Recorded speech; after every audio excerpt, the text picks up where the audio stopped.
I'm Ron DeSantis, and I'm running for president to lead our great American comeback.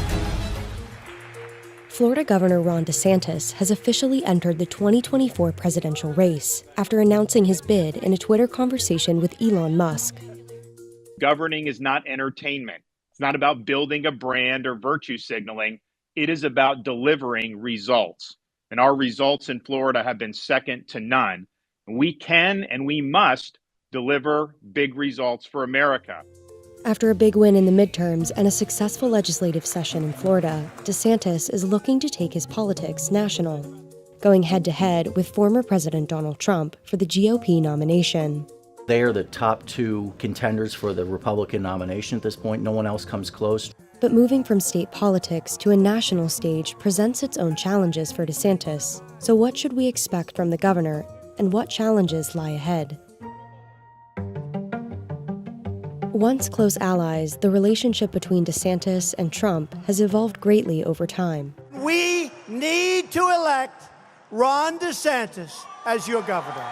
Trump endorsed DeSantis in the 2018 gubernatorial election. Mr. President, I look forward to working with you to advance Florida's priorities. I think you're going to get tired of me calling you, asking you for things for Florida. They felt similarly on a lot of issues. DeSantis sort of championed those issues back in Florida. The president had a real ally there. That really came off the wheels recently as the governor asserted himself politically and began to look at a presidential run. Now, Trump's attitude toward DeSantis has soured, often jabbing the governor about sagging approval ratings. Let's see, there it is, Trump at 71, Ron DeSanctimonious at 10%. He feels that the governor is disloyal, that Ron DeSantis is not showing him proper respect by challenging him for the presidency. DeSantis has largely avoided responding to the former president's attacks. I don't know how to spell DeSanctimonious. I don't really know what it means, but I kind of like it's long. It's got a lot of vowels. So we go with that. That's fine. You can call me whatever you want. Just as long as you also call me a winner. In order to win the Republican nomination, Ron DeSantis is going to need a lot of Trump supporters. So alienating those with hard-hitting attacks against the former president could turn those people off. Since winning the 2018 election, DeSantis' popularity among voters has exploded in Florida, illustrated by his landslide 19-point re-election win in the November midterms. And his popularity continued to grow after he delivered several conservative policy victories during the last legislative session in Florida. From restrictions on drag shows to limiting spending on diversity programs in colleges, DeSantis' policies have made national headlines and will likely serve as the backbone for his presidential campaign as he tries to win over a wider range of voters. He'll be able to say, look how effective I was. I got X, Y, and Z done versus some of the struggles that Trump as president had getting his agenda passed. Other bills endorsed by DeSantis include allowing concealed handguns without a permit and a strict 6-week abortion ban.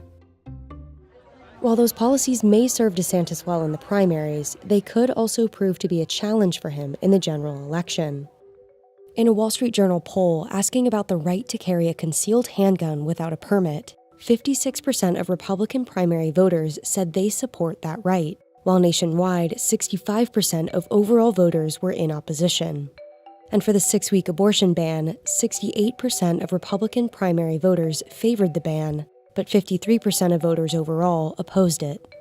The abortion issue is very complex, it's controversial. 6 weeks is seen as pretty extreme by a lot of people.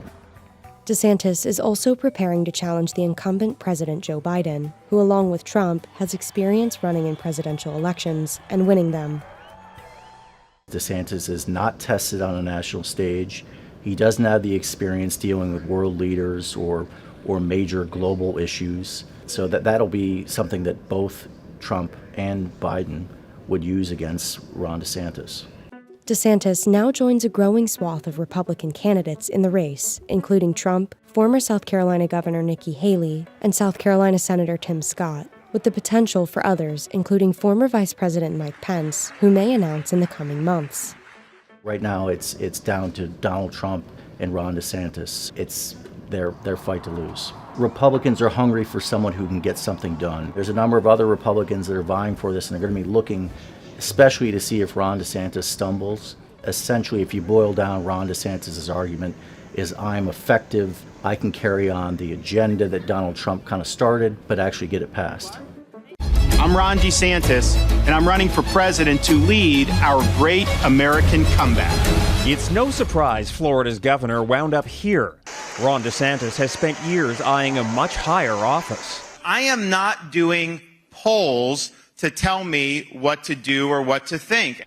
But to get to the White House, DeSantis will first have to get past Donald Trump's iron grip on the Republican Party, selling himself as Trump without the baggage. I think the party has developed a culture of losing. He needs to sort of say, here's a flavor you haven't tried, but I'm going to be better and more satisfying in the long run than Donald Trump, and I can actually win the White House. DeSantis has branded himself the ultimate culture warrior, passing anti-gay, anti-transgender, and anti-abortion laws in Florida. The state of Florida is where woke goes to die. While picking a fight with Disney, the biggest tourist draw in his state. DeSantis has touched some hot-button cultural issues, but it looks to me like you need to touch some of the cultural issues in order to be able to win over the Republican electorate these days. Winning over American voters will be tougher. Stay tuned. Opponents have branded him an authoritarian, while DeSantis is staying sheltered with a small base, launching his campaign via Twitter instead of a rally. He wants to show that he's going to do something different because in the primary, he's running against predominantly an 80-year-old man. Should he make it through the primary, he's predominantly running against an 80-year-old man.